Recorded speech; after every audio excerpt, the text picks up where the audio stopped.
Latest எபிசோடுகளை விளம்பரங்களே இல்லாமல் காணுங்கள்.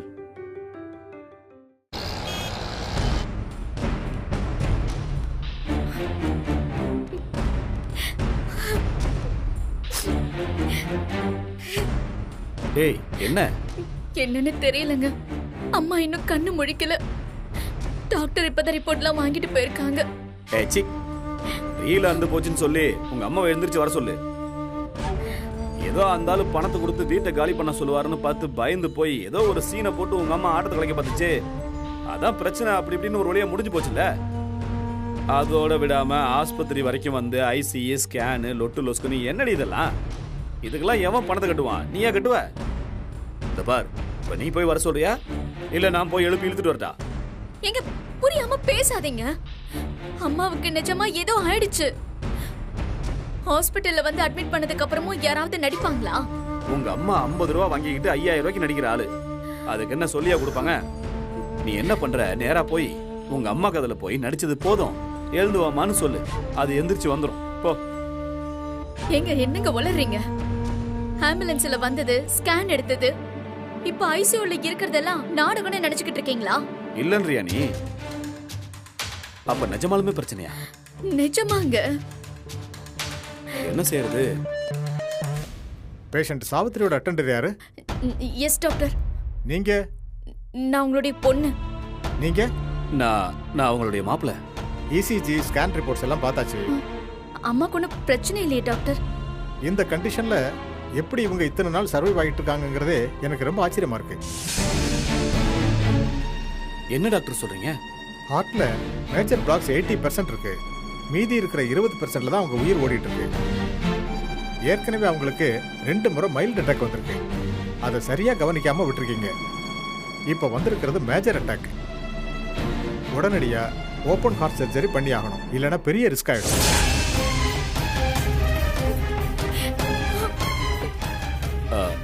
Doctor, operation பண்றதுக்கு இன்னும் எவ்வளவு நாள் டைம் எடுத்துக்கலாம்? என்ன சார், இப்பதானே சர்ஜரி உடனடியா பண்ணணும்னு சொன்னேன். இன்னைக்கு நாளைக்குள்ள பண்ணலன்னா அவங்களுக்கு என்ன வேணாலும் ஆகலாம், ஒன்றும் சொல்ல முடியாது. அவங்களோட பாடி கண்டிஷன் இப்ப ரொம்ப மோசமா இருக்கு. உடனடியா சர்ஜரி பண்ணிட்டு கையோட ஒரு பேஸ் மேக்கரும் ஃபிக்ஸ் பண்ணி ஆகணும். உடனே ஆபரேஷனுக்கான மற்ற வேலைகளை பாருங்க. டாக்டர், மற்ற வேலைனா நாங்க என்ன பண்ண வேண்டியது இருக்கு டாக்டர்? பண்ண வேண்டியதெல்லாம் நீங்க தானே. எங்க டாக்டர் பண கட்டத்தை பத்தி சொல்றாரு. ஓ ஓ அதுவா? டாக்டர், அப்ராக்சிமேட்டா எவ்வளோ ஆகும்? அதை நீங்க ரிசப்ஷன்ல கேளுங்க, அவங்க சொல்லுவாங்க. இல்ல டாக்டர், சும்மா ரஃபா சொன்னா போதும். என்ன, ஒரு 12 இருந்து 14 லட்சம் வரைக்கும் ஆகும். 12 லட்சமா? டாக்டர், அவ்வளோ ஆகுமா டாக்டர்? முடிஞ்ச வரைக்கும் அந்த பட்ஜெட்டுக்கு மேல போகாம பாத்துக்கலாம். டாக்டர், ஒருவேளை இந்த ஆபரேஷன் பண்ணாம விட்டா? எங்க என்ன பேசுறீங்க? என்னால எதுவும் சொல்ல முடியாது. எனி மூமெண்ட் என்ன வேணாலும் நடக்கலாம். திடீர்னு நாங்கெல்லாம் அவ்வளவு பெரிய அமௌண்ட்டுக்கு எங்க டாக்டர் போறது? இந்த கண்டிஷன்ல என்ன வேணாலும் நடக்கலாம், பாத்துக்குங்க.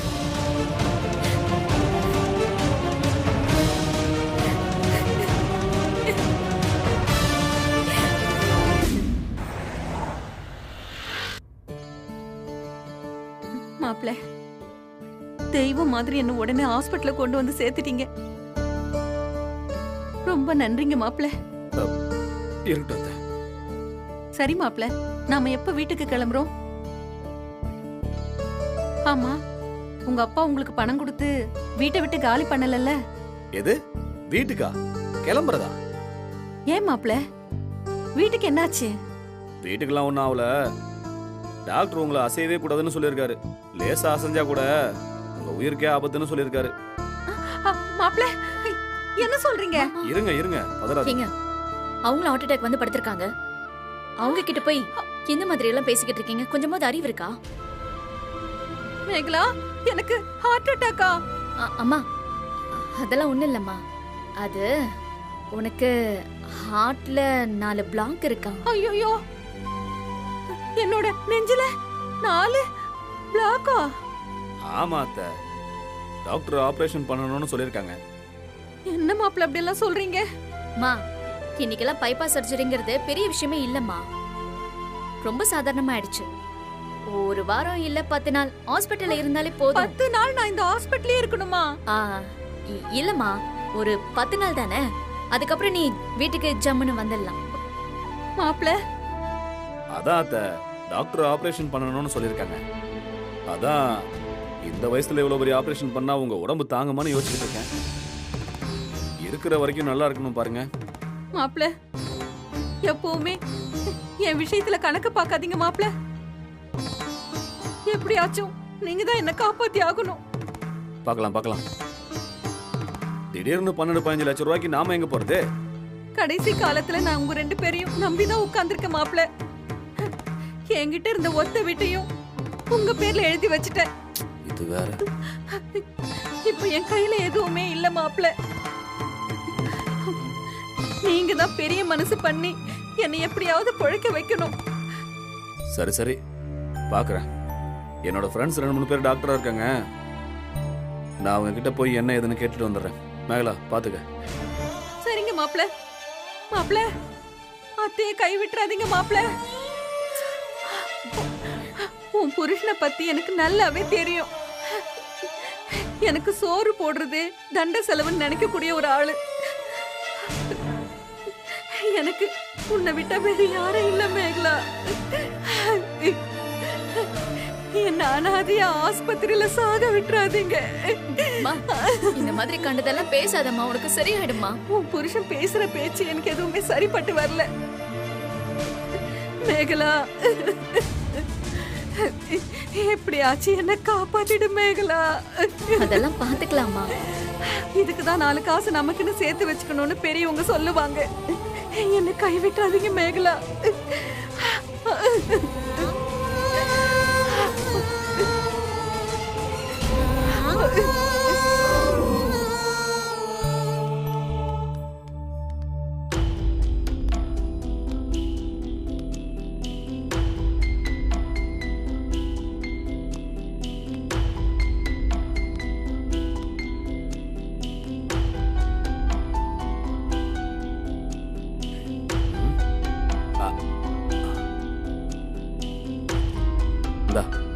இத சாப்பிடு. என்ன பாக்குற? கால்ல இருந்து எதுவுமே சாப்பிடாம வாசலையே பார்த்துட்டு உட்கார்ந்துட்டு இருக்க. பசிக்கும்ல, சாப்பிடு. அங்க உள்ள எங்க அம்மா சாக்க கிடக்குறாங்க. நொறுக்கு தண்ணி திங்க இதுதான் நேரமா? எங்க அம்மாக்கு அடுத்து என்ன பண்ணலான்னு ஒரு வார்த்தை கேட்க மாட்டீங்களா? உங்க அம்மாவை நல்லபடியா பாத்துக்கணும்னா நாம 2 பேரும் வேலைக்கு ஒழுங்கா சாப்பிட்டு தெம்பா இருக்கணும். உங்க அம்மா முடியாம படுத்துட்டு இருக்குன்றதுனால நாமளும் அதுக்கு பக்கத்துல கட்டில போட்டு படுத்துக்க முடியுமா? ஏண்டி அடுத்தது என்ன பண்ணணும்னு யோசிக்கணும்ல. உங்க அம்மா என்னதான் சொல்றாங்க? காலையில இருந்து அம்மாவுக்கு பல்ஸ் கொஞ்சம் கொஞ்சமா இறங்கிட்டு வருதான். ஆக்சிஜன் கொடுத்திருக்காங்க. என்னடி சொல்ற? ஆக்சிஜன் வேற கொடுத்திருக்காங்களா? ஆமா, இந்த ட்ரீட்மெண்ட்டுக்கு என்ன எது செலவாகும்னு கரெக்டா எல்லாத்தையும் நோட் பண்ணி வச்சிருக்கியா? இங்க பாரு, அதுக்கப்புறம் டிஸ்சார்ஜ் பண்ணும்போது கண்டதுக்கும் பில்ல போட்டு தீட்டுன்னு தீட்டிடுவாங்க. புரிஞ்சுக்கோ. அதுக்கு இல்ல மேகலா, இவனுங்க பாட்டுக்கு வாயிலையும் மூக்குலையும் 2 டியூபை சொருகி விட்டுட்டு பக்கமா பில்ல போட்டு கொடுத்துருவானுங்க. அதுக்கு தான் கேட்டேன். நாம தானே உஷாரா இருக்கணும். எங்க எதுக்கெல்லாம் கணக்கு பார்க்கணும்னு ஒரு விவஸ்தையே இல்லையா? சரி மறுபடியும் ஆரம்பிக்காத. இப்ப டாக்டர் என்னதான் சொன்னாங்க?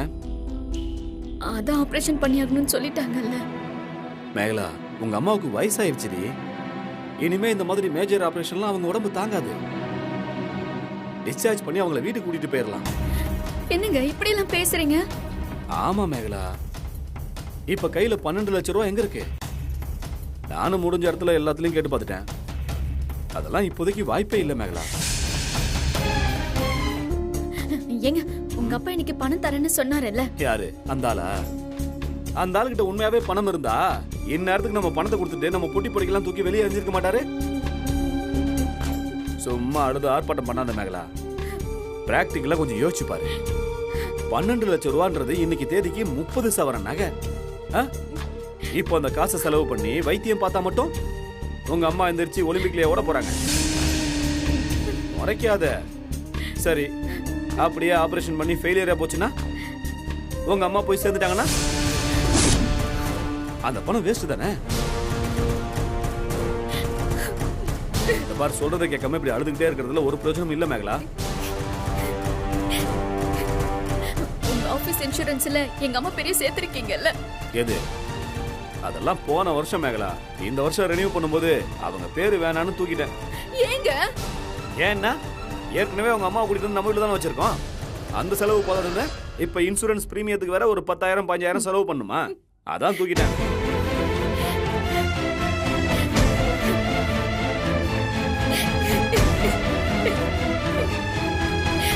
அழாதீங்கம்மா, உங்க அம்மாவை காப்பாத்திடலாம். டாக்டர், அவ அதுக்கு அழுவல டாக்டர். ஆபரேஷன் பண்ற அளவுக்கு எங்க கிட்ட பணம் இல்ல டாக்டர். நீங்க வேற உடனே பண்ணணும்னு சொல்றீங்க. எங்களால இப்போதைக்கு அவ்வளவு பெரிய அமௌண்ட் ரெடி பண்ண முடியாது டாக்டர். இந்த மருந்து மாத்திரையிலேயே இந்த ஹார்ட்ல இருக்கிற அடப்பெல்லாம் எடுக்க முடியாதுங்களா? நீங்க படிச்சாலும் தானே. இது என்ன உங்க வீட்டு சிங்கில் இருக்கிற அடைப்பா? இவங்க ஆல்ரெடி ஆக்சிஜன் சப்போர்ட்ல இருக்காங்க. மாஸ்க் கலட்டுனாலே உயிர் போயிடும். நீங்க என்னமோ மருந்து மாத்திரை சரி பண்ணலாம்னு பேசிட்டு இருக்கீங்க. என்ன பார்த்தா உங்களுக்கு எப்படி தெரியுது? டாக்டர், நாங்க வேணா அம்மாவை ஜிஹெச்சுக்கு கூட்டிட்டு போயிடுறோம். நான் ஒன்றும் இங்கேயே தான் ட்ரீட்மெண்ட் பண்ணணும்னு சொல்லலை. அவங்க இப்போ இருக்கிற நிலமையில மூவ் பண்ணுறதுக்கு என்னால் ரெக்கமெண்ட் பண்ண முடியாது. நீங்கள் வேணா உங்கள் ஓன் ரிஸ்கில் கூட்டிகிட்டு போகலாம். சரி டாக்டர், கொண்டுட்டும் போகக்கூடாதுன்றீங்க. எங்ககிட்ட பணமும் இல்லை. இப்போ என்னதான் பண்ண சொல்றீங்க டாக்டர்? சுகனேஸ்வரர் கோயில் ட்ரஸ்ட்டுக்கு நான் ஒரு லெட்டர் ஒன்று தரேன். அவங்க இந்த மாதிரி வசதி இல்லாதவங்களுக்கு மெடிக்கல் எக்ஸ்பென்சஸ் தராங்க. நீங்கள் போய் அவங்கள பாருங்க. அவங்க அந்த கோயில் ட்ரஸ்ட்ல இருந்து டைரக்டா ஹாஸ்பிட்டலுக்கு பே பண்ணிடுவாங்க. இந்த மாதிரி நிறைய பேருக்கு அவங்க ஹெல்ப் பண்ணிருக்காங்க. சரி, நான் லெட்டர் தரேன். நீங்க உடனே போய் அவங்கள பாருங்க. ரொம்ப ரொம்ப ரொம்ப தேங்க்ஸ் டாக்டர். ரொம்ப தேங்க்ஸ். இந்த உதவியை நான் ஆயுசுக்கும் மறக்க மாட்டேன். ரொம்ப தேங்க்ஸ். அதெல்லாம் இருக்கட்டுங்க. நீங்க முதல்ல அங்க போய் ஆக வேண்டிய வேலையை பாருங்க. சரிங்க டாக்டர்.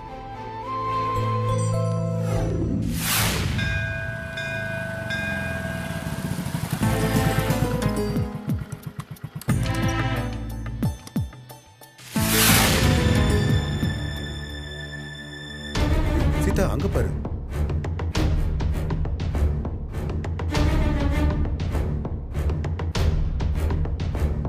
அந்த அம்மாவை ஹாஸ்பிட்டல்ல விட்டுட்டு இதுங்க ரெண்டு எதுக்கு கோயிலுக்கு வருதுங்க?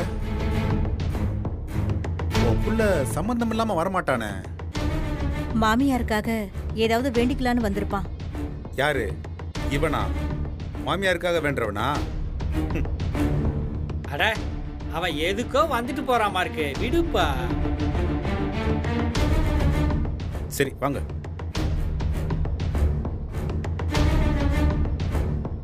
சார் சொல்லுங்க. இங்க ட்ரஸ்டி ராமநாதன் சாரை பார்க்கணும். அவர் பூஜையில் இருக்காரு. நீங்க வெயிட் பண்ணுங்க, நான் போய் கூட்டு வரேன். சரிங்க.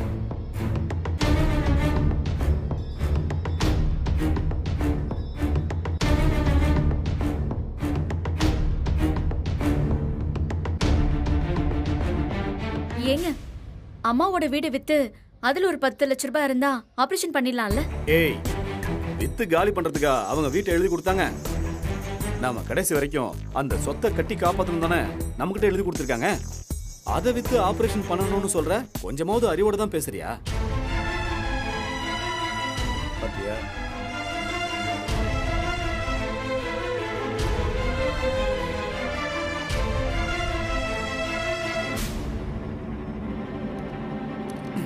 ஏங்க, இப்ப எதுக்கு இதெல்லாம் கழட்டுறீங்க? ஏய், நீ உன்னோட வளையல் செயின் மோதிரம் எல்லாத்தையும் கழட்டு.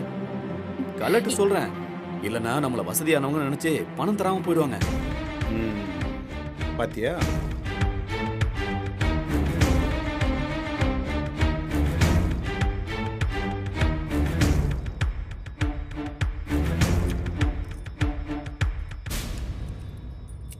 என்னப்பா இப்படி இருக்கா உன் புள்ள?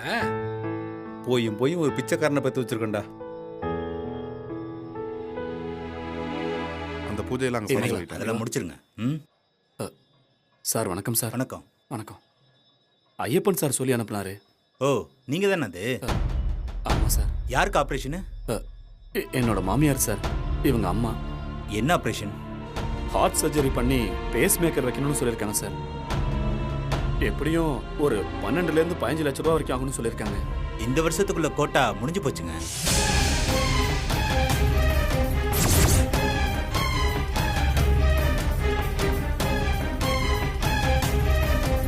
சார் என்ன சார் சொல்றீங்க? ஆமாங்க, இந்த வருஷத்துல இத்தனை பேருக்கு தான் ஆபரேஷன் பண்ணணும்னு இருக்கு. அது போன மாசமே முடிஞ்சு போச்சு. ஐயப்பன் சார் ஃபோன் பண்ணி சொல்லும்போது நான் என்னமோ 50,000 1 லட்சத்துக்குள்ள தான் இருக்குன்னு நினைச்சேன். இப்போ ஒண்ணுமே பண்ண முடியாதா சார்? வேற ஏதாவது சின்ன உதவியா இருந்தா கேளுங்க, பண்ணலாம். அப்ப நான் வரேங்க. வாங்க.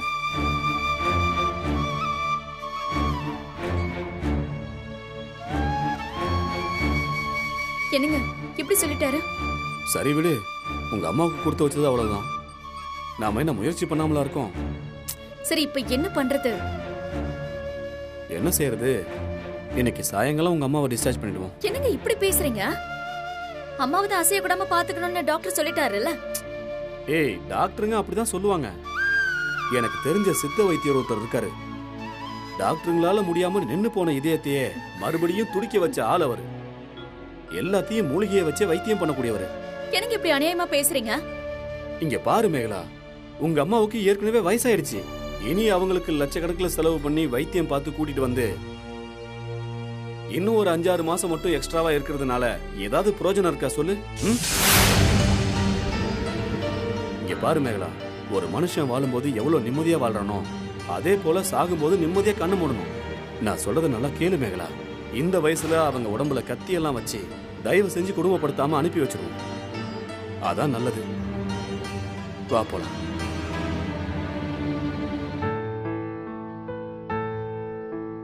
நீ கூட அடிக்கடி சொல்லும்போது இப்படியெல்லாம் கூட இருப்பானான்னு யோசிச்சு பார்த்துருக்கமா இருக்கு.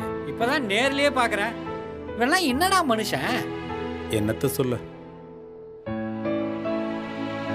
சரி வா வா வசிதா.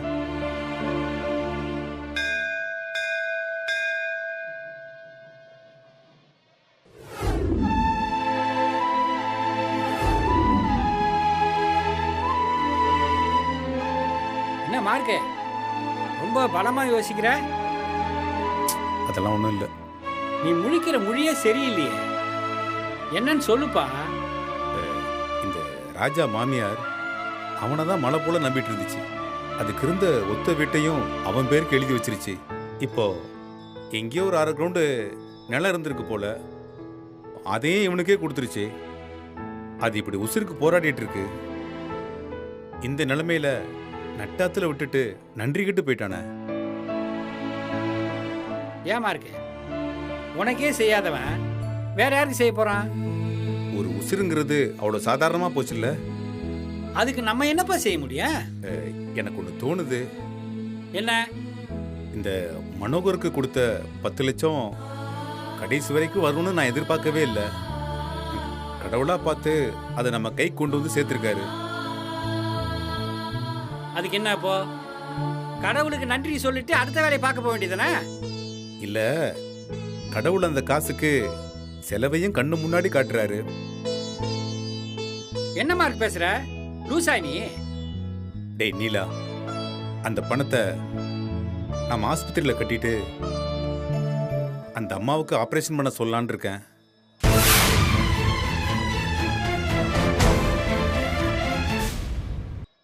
நீ சுயநினைவோடு தான் பேசுறியா? மேகலா என்னைக்கு அந்த அம்மாவை வீட்டுக்கு கூட்டு வந்தாலோ அன்னையிலிருந்து உன்னையும் சீதாவையும் அவ பண்ண டார்ச்சர் கொஞ்சமா நெஞ்சமா? இப்ப வரைக்கும் நீங்க 2 பேரும் உருப்படாம நாசமா போகணும்னு தான் அந்த அம்மா நினைக்குது. இப்பேற்பட்ட பொம்பளைக்கு போய் கையில இருக்கிற அத்தனை பணத்தையும் ஹாஸ்பிட்டல் போய் கட்டணுங்கிற கொஞ்சமாவது அறிவு இருக்காப்பா உனக்கு? அது உனக்கு எதிரிமா இருக்கு.